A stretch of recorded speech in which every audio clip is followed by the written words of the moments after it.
जी, तो हमने last time file से डाटा रीड करके कंसोल पे दिखा दिया था व्यू की बटन के क्लिक पे, लेकिन हम ये चाहते हैं, ज़ाहिर है वो तो कंसोल तो ज़ाहिर हम एंड यूज़र का नहीं है या वो कंपोनेंट तो नहीं है, तो आउटपुट शो करने के लिए हम यहाँ पर एक टेबल है जे टेबल, हम उस जे टेबल में कंप्लीट डाटा शो कराना चाहते हैं।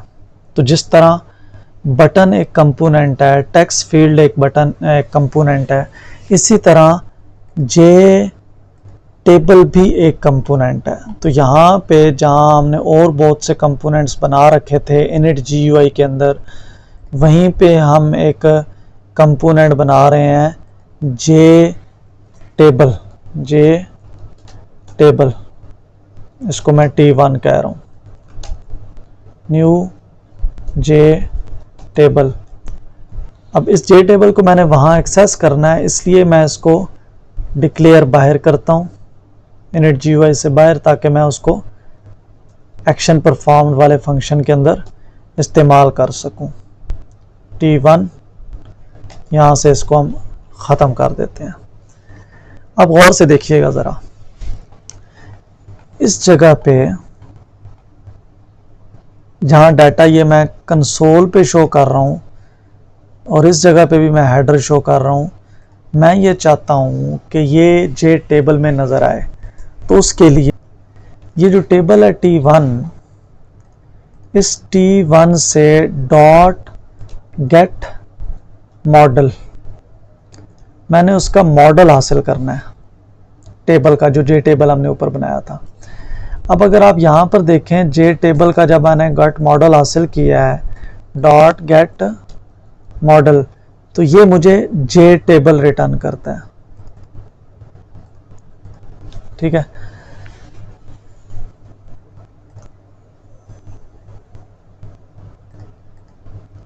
मैं इसको स्टोर कराना चाहता हूँ। डिफ़ॉल्ट एक क्लास है DEFAUL, default table model, default table model, और यहाँ पे मैं स्टोर कराना चाहता हूँ। तो डिफ़ॉल्ट टेबल मॉडल का मैंने एक ऑब्जेक्ट बनाया इक्वल टू न्यू। अब ये जो है ना, ये मुझे जो रिटर्न कर रहा है, ये जे टेबल रिटर्न कर रहा है, तो मुझे इसे पार्सिंग करनी पड़ेगी। DEFAULT डिफ़ॉल्ट टेबल मॉडल, तो मैंने इसे पार्स कर दिया, इसको इंपोर्ट करना पड़ेगा। तो ये हमने इसको इंपोर्ट कर लिया। अब यूँ समझ लें कि उस टेबल की जो रूह थी वो हमने हासिल कर ली है, और यहाँ पे अब हम उस टेबल की हेडर सेट करते हैं, डॉट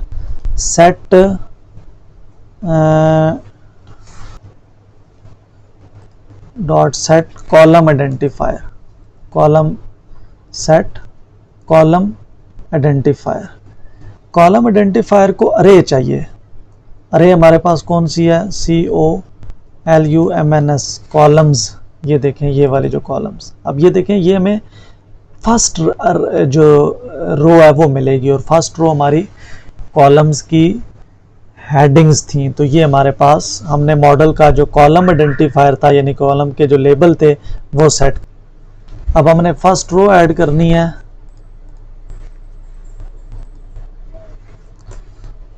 तो बल्कि फर्स्ट रो ऐड करने की ज़रूरत नहीं है यहाँ पे, वो हम उसमें लूप में जाके करेंगे।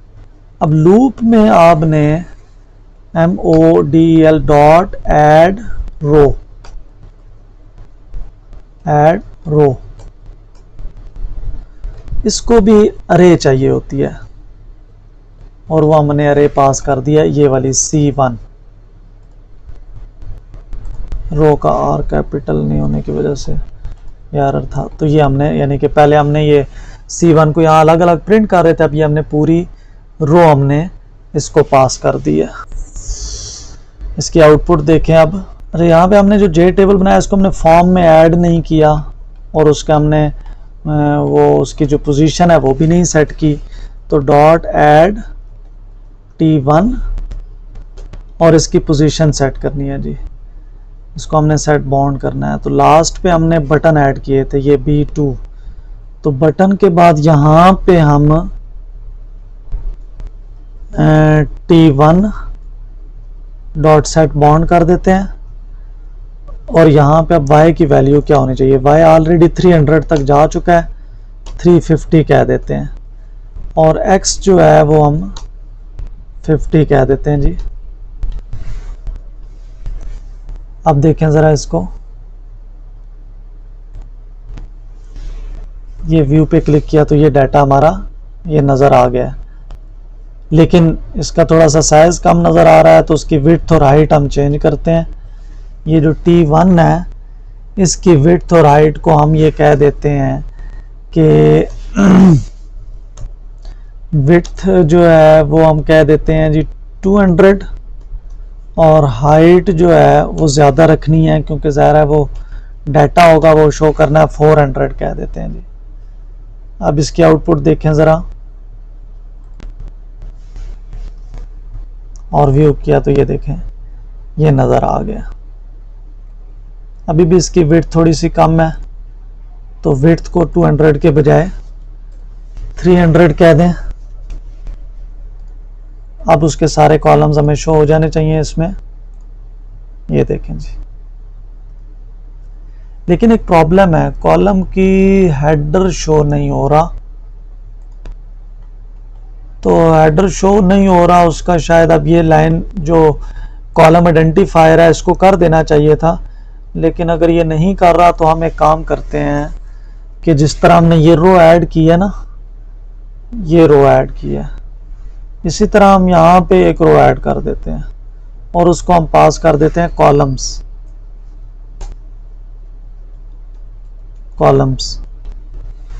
क्योंकि वो ये बाहर होगा तो ये एक ही दफ़ा शो होगी, तो ये हमारी फर्स्ट रो, ये देखें ये फर्स्ट रो गेट की और फिर हमारे पास ये डाटा आ गया। अब अगर यहाँ में 2 रिकॉर्ड पड़े हुए थे, अगर मैं यहाँ पे नया रिकॉर्ड ऐड करूँ 15 और असद और मेल 2 सब्जेक्ट सेव व्यू, तो ये देखें अब 3 रिकॉर्ड हैं। लेकिन आपने देखा होगा कि वो बार बार शो कर रहा है, हम ये चाहते हैं व्यू पे वो अपडेटेड डाटा शो करे, लेकिन तो इसलिए हमें क्या करना पड़ेगा जी, अब आपने खुद सोचना है, मुझे भी अब मैं आगे आपको गाइड नहीं करूँगा, लेकिन हमें ज़ाहिर है उस मॉडल को, ये जो मॉडल है जहाँ से हम डाटा गेट कर रहे हैं उसे हमें क्लियर करना पड़ेगा। तो पहली दफ़ा डाटा कहाँ गेट हो रहा है जी, ज़रा देखें, मॉडल ये रेड लाइन है, यहाँ पे अगर आप आएँ तो ये टेबल लाइंस, ये जो टेबल है हमें इस अरे को हमने क्लियर करना है हर बटन के क्लिक पे। तो कैसे क्लियर करेंगे, यहाँ पे हम इस जगह पे, यहाँ पे हम इसकी ट्राई करते हैं, ये इक्वल टू नल,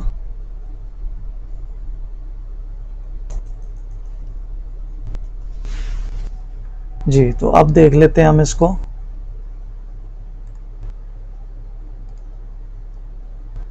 ज़रूरी नहीं है कि काम चले, लेकिन नहीं अभी भी नहीं हुआ।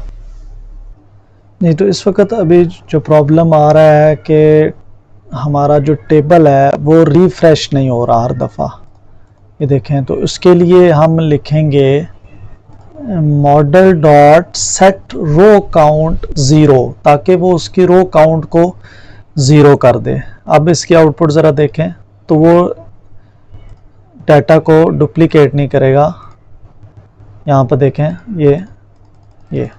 तो इस तरीके से हमारा ये जो प्रॉब्लम था कि जी डाटा हमारा रीसेट नहीं हो रहा, वो भी हमारा सॉल्व हो गया है। तो हमने किया क्या है कि व्यू की क्लिक पे हमने रीड के लिए स्ट्रीम बनाया है, ये फाइल और फिर फाइल रीडर, बफर रीडर, और फिर हमने जे टेबल बनाया है, मॉडल बनाया हमने डिफ़ॉल्ट टेबल मॉडल, और फिर ये सारी की जो लॉजिक है अब हमें इसकी ज़रूरत नहीं है, ये जो हम कंसोल पे शो कर रहे थे,